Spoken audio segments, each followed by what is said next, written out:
ED ने अवैध कोयला खनन और जबरन वसूली से जुड़े सिंडिकेट के खिलाफ अपनी कार्रवाई तेज करते हुए इस मामले में चार्जशीट दायर कर दी है।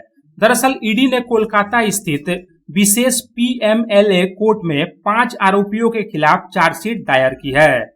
इस चार्जशीट में मुख्य आरोपी चिन्मय मंडल और किरण खां के नाम शामिल है, जिन्हें ईडी ने गत 9 फरवरी को धन शोधन निवारण अधिनियम के कड़े प्रावधानों के तहत गिरफ्तार किया था। इनमें से किरण खां रानीगंज के बक्तानगर और चिन्मय मंडल दुर्गापुर के रहने वाले हैं और रिश्ते में दोनों मामा भगना बताए जाते हैं। ईडी ने गत फरवरी महीने में ही उनके ठिकानों पर छापेमारी की थी और उन्हें गिरफ्तार किया था। ईडी ने प्रेस रिलीज जारी कर दावा किया है कि इस मामले की जांच के दौरान जो तथ्य सामने आए हैं वो चौंकाने वाले हैं। ईडी की चार्जशीट और प्रेस रिलीज के अनुसार यह पूरा सिंडिकेट पश्चिम बंगाल के आसनसोल दुर्गापुर क्षेत्र और इसके आसपास के इलाकों में एक संगठित नेटवर्क की तरह काम कर रहा था। इस गिरोह का जाल केवल अवैध कोयला खनन और चोरी तक ही सीमित नहीं था, बल्कि यह झारखंड से पश्चिम बंगाल में अवैध रूप से कोयला लाने और फर्जी दस्तावेजों के जरिए उसे बेचने के कारोबार में भी लिप्त था। ईडी ने अपनी प्रेस रिलीज में बताया है कि सबसे गंभीर बात यह है कि यह सिंडिकेट वैध डिलीवरी ऑर्डर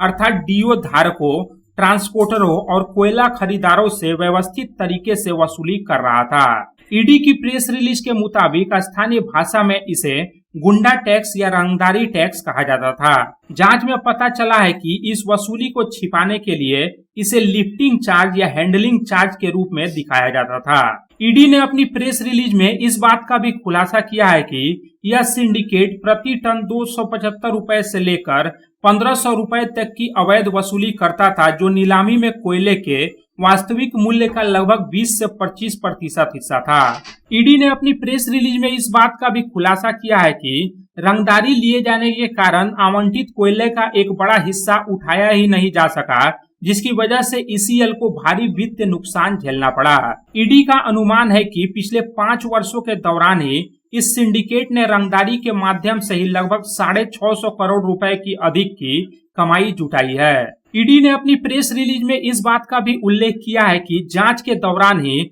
वर्ष 2025 के नवंबर और वर्ष 2026 के फरवरी महीने में विभिन्न ठिकानों पर की गई छापेमारी में ईडी ने लगभग 17 करोड़ 57 लाख रुपए का कैश, बैंक बैलेंस और अन्य कीमती सामान बरामद किया था। साथ ही भारी मात्रा में कोयला और कोक का स्टॉक भी बरामद हुआ था। ईडी की प्रेस रिलीज के अनुसार जांच में इस बात का भी खुलासा हुआ है कि आरोपियों ने इस काली कमाई को सफेद करने के लिए कई मुखौटा कंपनियों और प्रोप्राइटरशिप फर्मों का इस्तेमाल किया था। बहरहाल कुल मिलाकर देखा जाए तो ईडी द्वारा अवैध कोयला खनन और जबरन वसूली से जुड़े सिंडिकेट के 5 लोगों के खिलाफ चार्जशीट दायर किए जाने को लेकर आसनसोल दुर्गापुर शिल्पांचल में भी हलचल तेज हो गई है। Bureau report, public times. Style home furniture की ऐसी शोरूम जहां beds, sofa sets, chairs, dining tables, wardrobe के अलावा और भी बहुत कुछ, वो भी रीजनेबल प्राइस पर। बेस्ट क्वालिटी के साथ ही साथ आपको यहाँ मिलेगा लेटेस्ट डिजाइन के फर्नीचर्स जो है टिकाऊदार और आकर्षक। स्टाइल होम फर्नीचर अब आपके आसनसोल में। अपने घर को दे एक नयापन स्टाइल होम फर्नीचर के संग। हमारे स्टोर पे आज ही विजिट करें। हमारा एड्रेस है opposite police line, Burnpur road, Asansol. Contact number 9749933511।